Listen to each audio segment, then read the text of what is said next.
sur ma chaîne YouTube, vous êtes avec Béatrice, fondatrice de MML, Mon mari me localise. Mon mari me localise, c'est une plateforme de formation qui forme les jeunes filles dans le domaine du mariage, qui leur dit toutes les vérités qu'on ne leur dit pas et qui amène souvent des femmes à faire des erreurs. J'ai les mots bien placés pour pouvoir booster ou bien checker une jeune fille à lui dire attention, là où tu es en train d'aller, est-ce que tu sais où tu es en train d'aller? Est-ce que là où tu es en train d'aller, c'est la volonté de Dieu? Le mariage, c'est une institution de Dieu. C'est une institution qui est menacée. C'est une institution qui doit se tenir sur le roc. Sur le roc qui est l'instituteur même du mariage. Alors, tu t'engages dans le mariage. Est-ce que tu te connais? Est-ce que tu connais la personne avec qui tu veux t'engager? Aujourd'hui, j'ai eu une jeune fille qui m'a posé la question justement dans le domaine du mariage. Comment reconnaître son époux de destinée? Je viens pour parler de ça sur ma chaîne YouTube parce que ce genre de questions, ça revient beaucoup. On me pose très souvent ce genre de questions. Et aujourd'hui, j'ai répondu à cette jeune fille quand elle m'a posé la question comment reconnaître son époux de destinée. Ma réponse était comment il t'a reconnu? Comment lui, il t'a reconnu? Ce n'est pas seulement toi qui dois le reconnaître, mais lui aussi, il te reconnaît. Adam l'a vu, Adam l'a reconnu. Et Adam a déclaré, chair de ma chair, os de mes os. Dès que vous vous êtes rencontrés,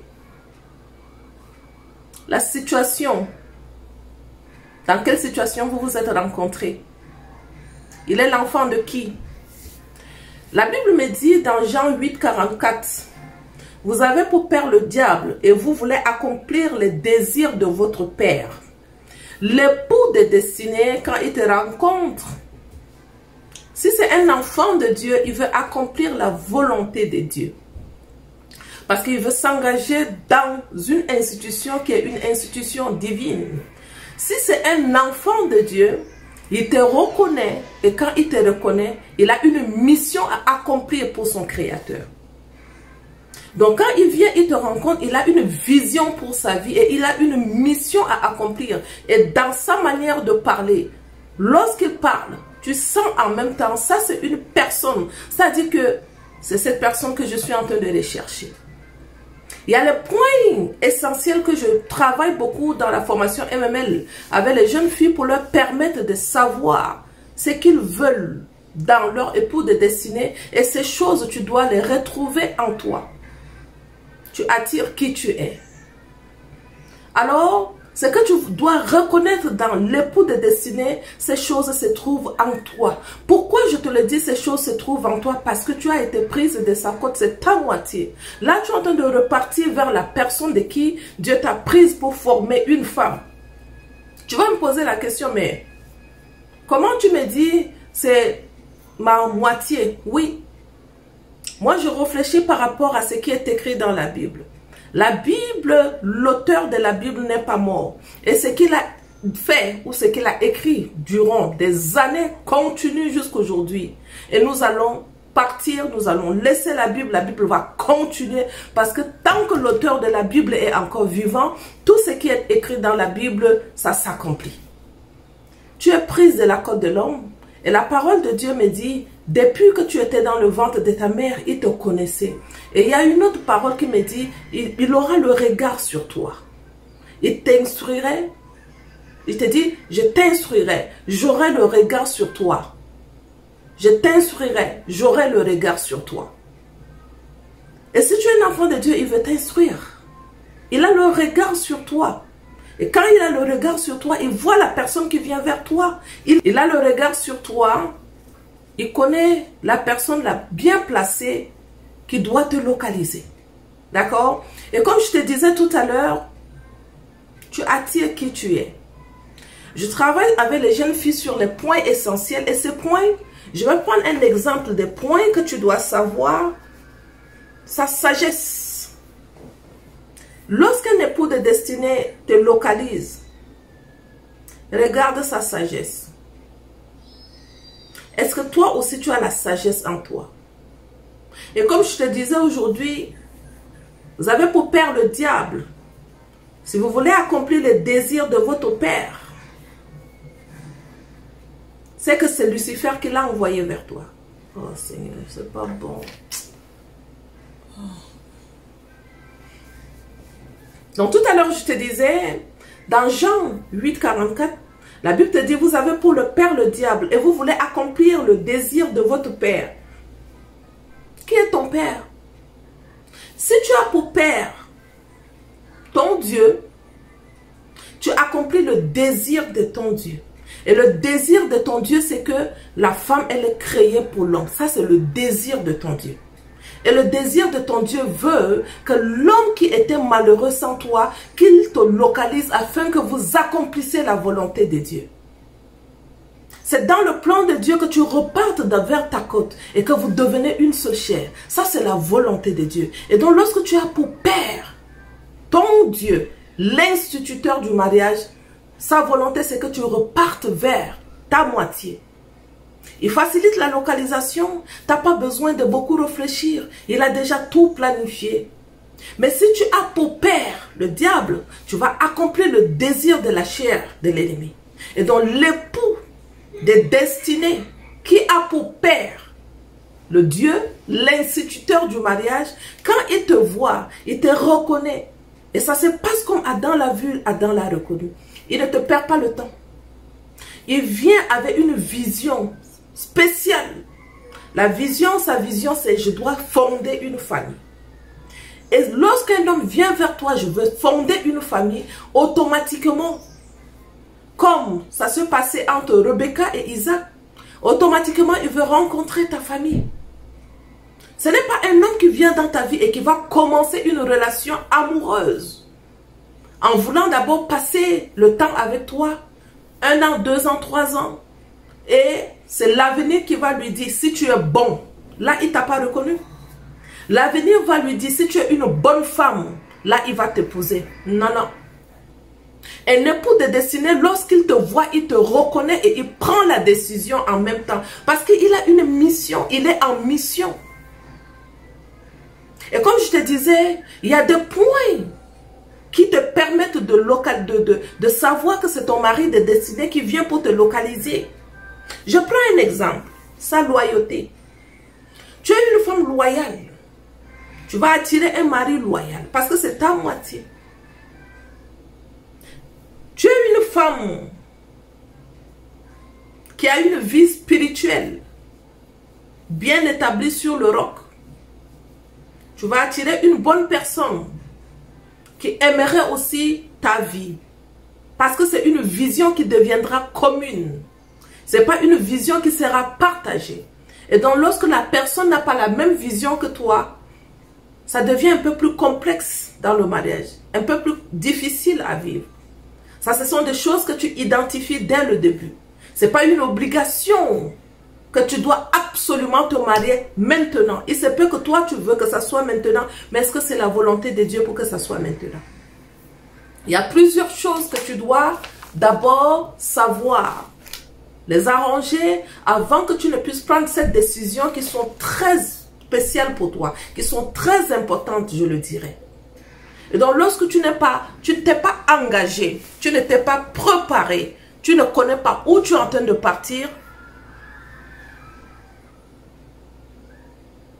je te disais tout à l'heure, ça prend que tu puisses reconnaître chez cette personne ce qui est en toi, ta valeur. Ta valeur. Lorsque tu ne reconnais pas les mêmes valeurs, les mêmes principes, tu ne le reconnais pas chez lui, je pense que ce n'est pas ton époux de destinée.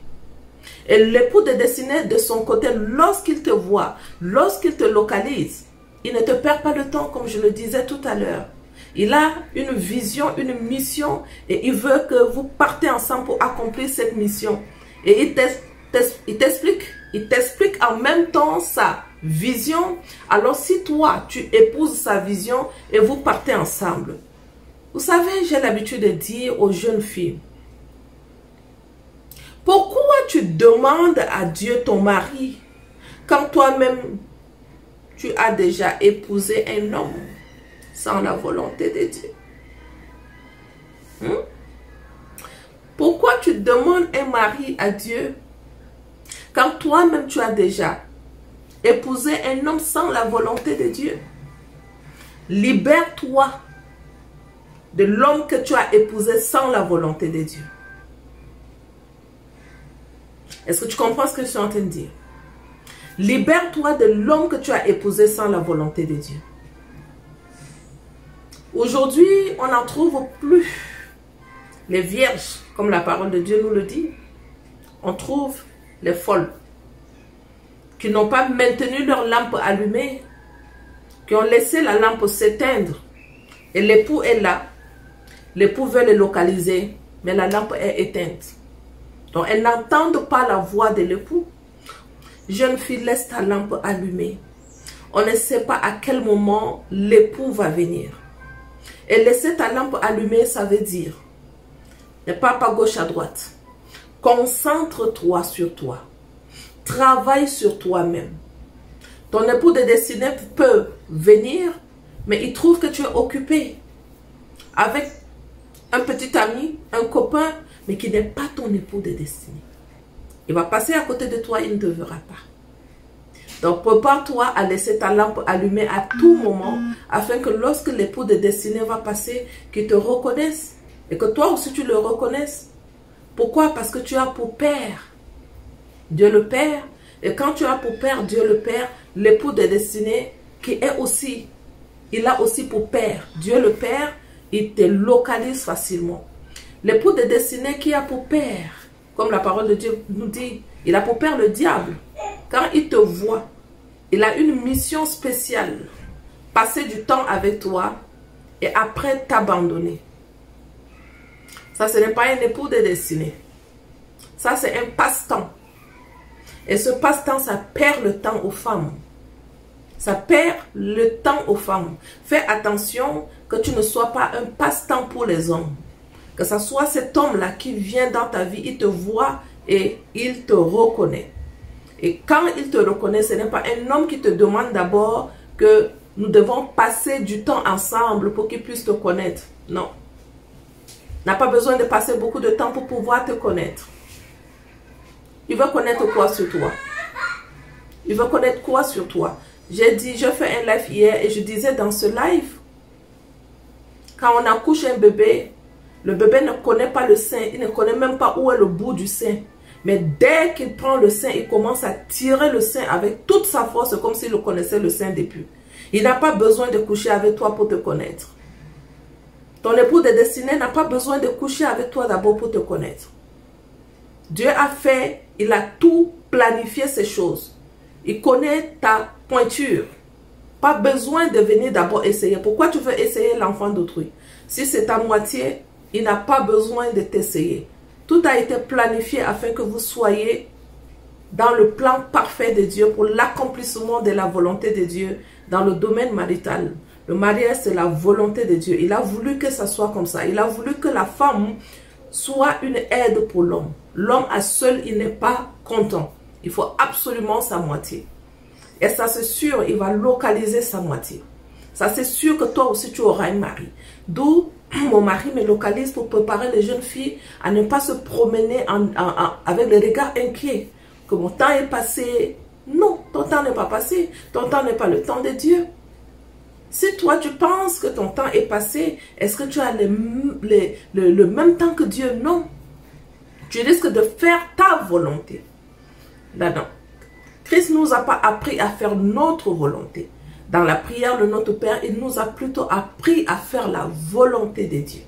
Et donc, si tu veux faire la volonté de Dieu, tu ne prends pas la décision de ta vie pour pouvoir aller dans le mariage comme tu le veux. Mais tu attends l'instituteur du mariage qui va t'instruire. Il dit, j'aurai le regard sur toi, je t'instruirai et je te conduirai.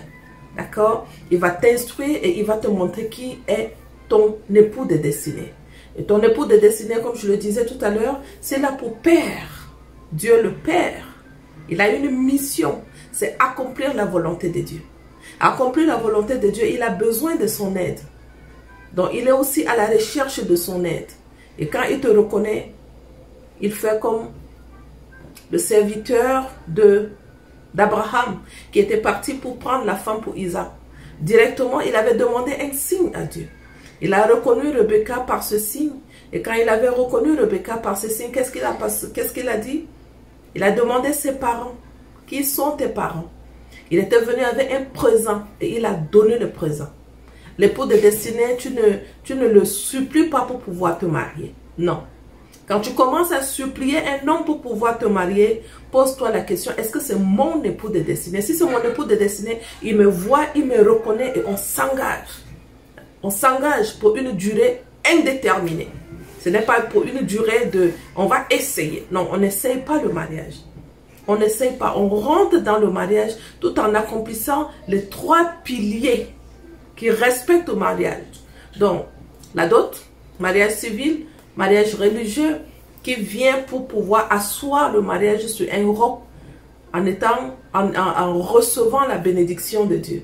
Et lorsqu'un mariage reçoit la bénédiction de Dieu, ça c'est sûr, c'est assis sur le roc. La tempête peut venir, ce mariage ne bougera pas. La pluie peut tomber, ce mariage ne s'écroulera pas.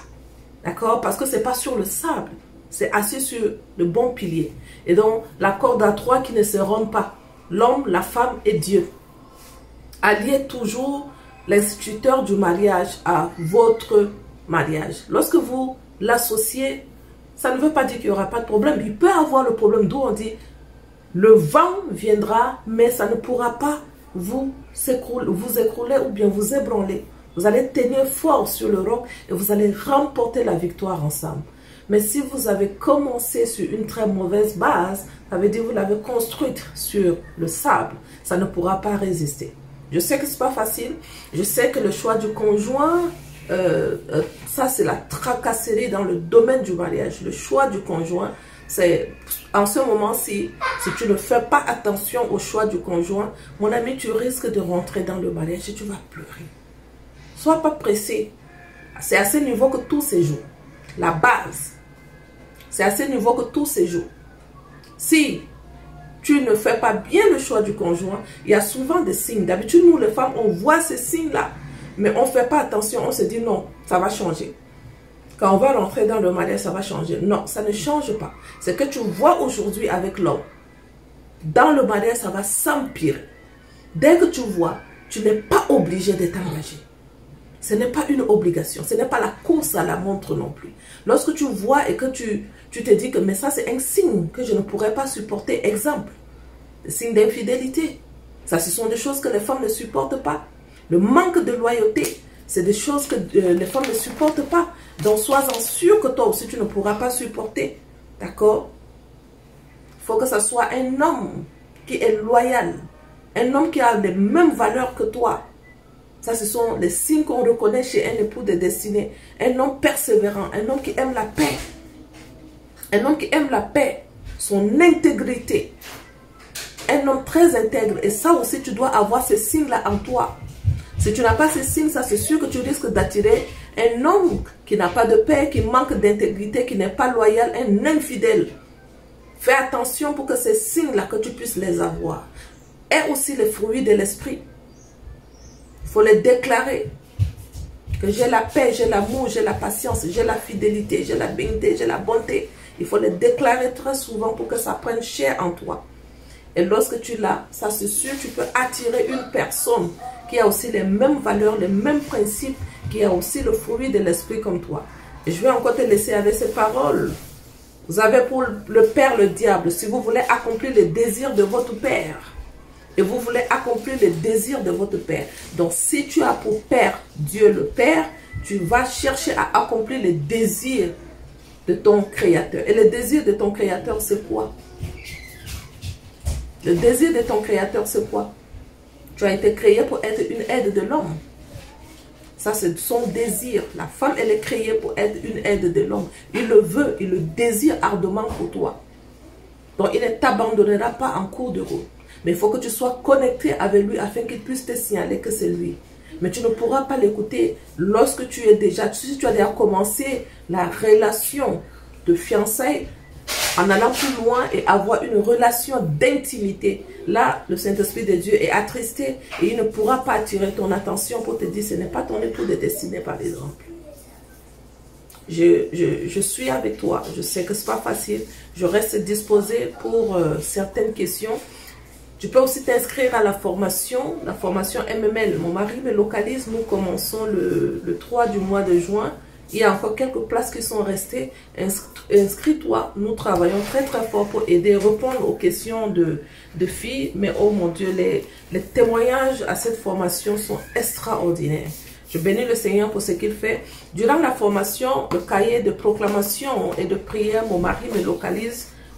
On te le donne gratuitement et on a le support des cours qui ont été conçus spécialement pour pouvoir vous accompagner, pour vous aider à savoir qui sera mon époux de destinée. Ça, c'est la réponse que tu peux trouver que dans la Bible. Lorsque tu es en train de faire, je donne souvent les études bibliques et j'accompagne les jeunes filles à savoir, lorsque tu es en train de faire une étude biblique dans ce domaine, Dieu peut te répondre. Tu es en train de faire une étude biblique, par exemple, sur la loyauté de Joseph envers Potiphar. Et Dieu peut te dire, par exemple, tu vas reconnaître ton époux de destinée par sa loyauté, parce que l'histoire de Joseph que tu es en train de lire, ton époux aura le même caractère que Joseph. Et là, tu vas reconnaître et tu sauras. Ça, c'est Dieu qui est en train de me donner cet époux-là. Mais si tu n'es pas connecté à la vraie source, dis-moi, tu as pour père qui? Si tu as pour père le diable, tu seras connecté à la mauvaise source. Et ça, c'est sûr, tu risques de fonder ton mariage sur le sable et tu vas souffrir. Tu vas pleurer comme ce que nous voyons aujourd'hui là. Comment c'est ton mari, cet homme-là qui t'a aimé et subitement vous rentrez dans le mariage et il commence à te faire pleurer. Il y a quelque chose qui ne marche pas. Il y a quelque chose qui ne marche pas. Ou le choix a été très mal fait. Mais tu es déjà rentré dans l'institution de Dieu. Il dit que l'homme ne se part parce que Dieu a uni. Il faut éviter de se laisser bénir par Dieu et prendre la décision après de séparer. Il dit qu'il ne faut pas se séparer. Pourquoi tu veux t'engager dedans et après pour pouvoir abandonner? Il y a des signes que tu remarques. Tu n'es pas obligé de t'engager avec ces signes-là.